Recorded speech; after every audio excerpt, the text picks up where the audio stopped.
오늘 아침 묵상할 하나님의 말씀은 스가랴 1장 7절에서 21절까지 말씀입니다. 다리오 왕 제2년에 스가랴 선지자에게 하나님은 환상을 보여주십니다. 이 환상의 내용은 포로로 잡혀간 유다 백성들을 다시금 회복시키실 것에 대한 내용입니다.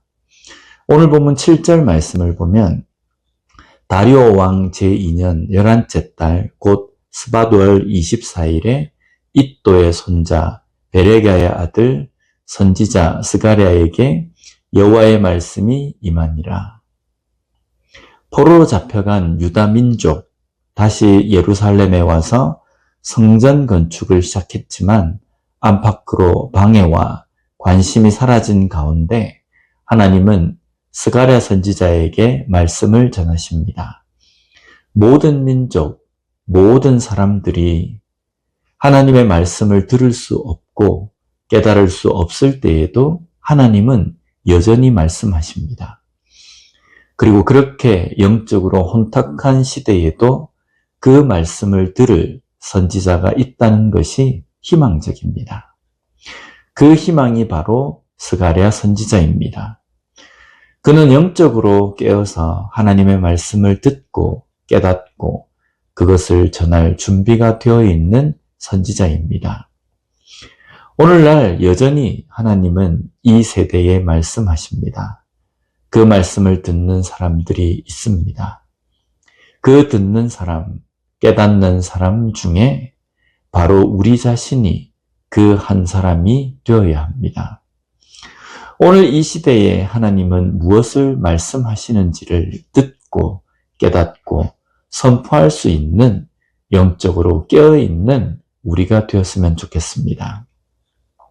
스가랴가 본 첫 번째 환상은 화석류 나무 사이에 선 자에 대한 환상입니다.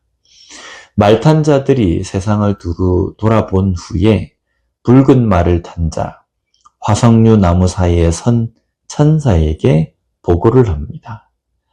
보고의 내용은 세상이 평온하고 조용하다는 것이었습니다.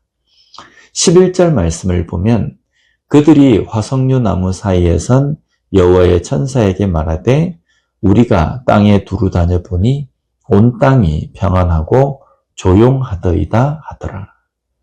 이 보고의 내용은 좀 아이러니합니다. 왜냐하면 지금 유다 백성들의 상황은 결코 평안, 조용함과는 거리가 멉니다. 그들은 여전히 고달픈 포로의 삶을 살고 있으며 나라도, 성벽도, 성전도 회파된 상태에서 재건이 되지 못한 상황이기 때문입니다. 그런 상황이 어떻게 평안, 조용함이라고 말할 수 있습니까? 그런데 이 표현은 유다 백성들 짓밟고 침략해서 많은 사람들을 죽이고 포로로 삼은 바벨론의 상황입니다. 악한 행동으로 온 땅을 어지럽게 하고 자기들은 평온하게 아무 일도 없었던 것처럼 평안을 누리고 있는 상황을 말하는 겁니다. 이런 가운데 천사는 하나님께 말합니다. 12절 말씀을 보면 여호와의 천사가 대답하여 이르되 만군의 여호와여 여호와께서 언제까지 예루살렘과 유다 성읍들을 불쌍히 여기지 아니하시려 하나이까? 이를 노하신 지 70년이 되었나이다 하매 평안하고 조용하게 삶을 즐기는 바벨론 그리고 이어서 바사 제국에 비해서 하나님의 백성들이 겪는 고된 삶을 다시금 회복시켜 주실 것에 대한 천사의 간구입니다.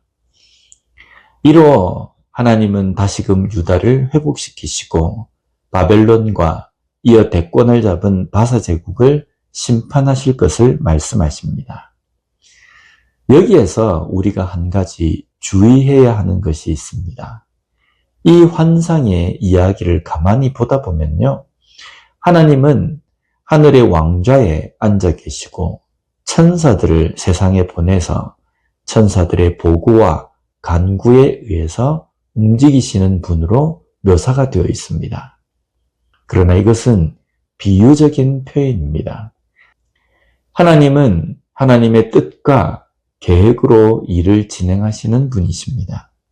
천사나 우리의 기도로 인해서 하나님께서 계획이나 뜻을 변경하시는 분이 아니심을 우리는 잊어서는 안 됩니다. 하나님은 이미 바벨론의 포로로 간 후 약 70년 후에 다시금 유다를 회복시키실 것을 선지자들에게 말씀하셨습니다. 그러기에 다시금 유다를 회복하시는 것은 천사의 강구 때문이 아님을 알아야 합니다.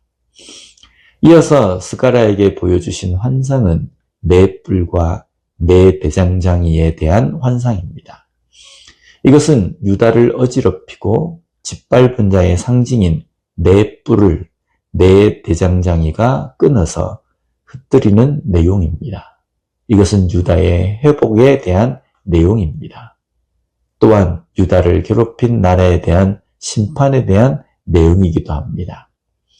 오늘 본문을 통해서 유다의 70년의 시간 동안 그들의 고통과 어려움은 그들의 고독한 시간이 아니었습니다. 하나님은 여전히 유다를 하나님의 백성으로 여기시고 지켜보시며 함께 하셨습니다. 오늘 우리의 삶도 마찬가지입니다. 이 시대를 살아가는 우리의 삶에 우리는 우리만의 고독한 싸움을 싸우는 것이 아닙니다. 우리만 고군분투하는 것이 아닙니다. 이 순간에도 하나님은 우리를 하나님의 백성으로 자녀로 잊지 않으시고 함께 하시고 지켜보고 계십니다. 그러기에 우리는 기도하며 하나님의 말씀을 붙잡고 그 말씀대로 하나님의 자녀답게 백성답게 살기 위해서 몸부림을 쳐야 합니다. 나의 고난 가운데서 나와 함께 하시는 하나님께서 나와 함께 하시기에 지금 이 순간이 바로 나의 회복의 시간임을 고백하며 살아가는 우리가 되었으면 좋겠습니다. 기도하겠습니다. 하나님 아버지 감사합니다. 오늘 말씀을 통해서 어려움과 힘든 과정 속에서도 여전히 우리를 하나님의 자녀, 백성으로 지켜보시며 함께 하시는 하나님을 다시 한번 깨닫게 해주시니 감사합니다. 그러기에 우리의 고독한 시간, 고난과 힘든 시간 가운데서도 나와 함께 하시는 하나님으로 인하여서 의지하며 기도하며 우리의 상황들을 온전히 승리할 수 있는 삶이 되게 하여 주시옵소서. 예수님 이름으로 기도드립니다. 아멘.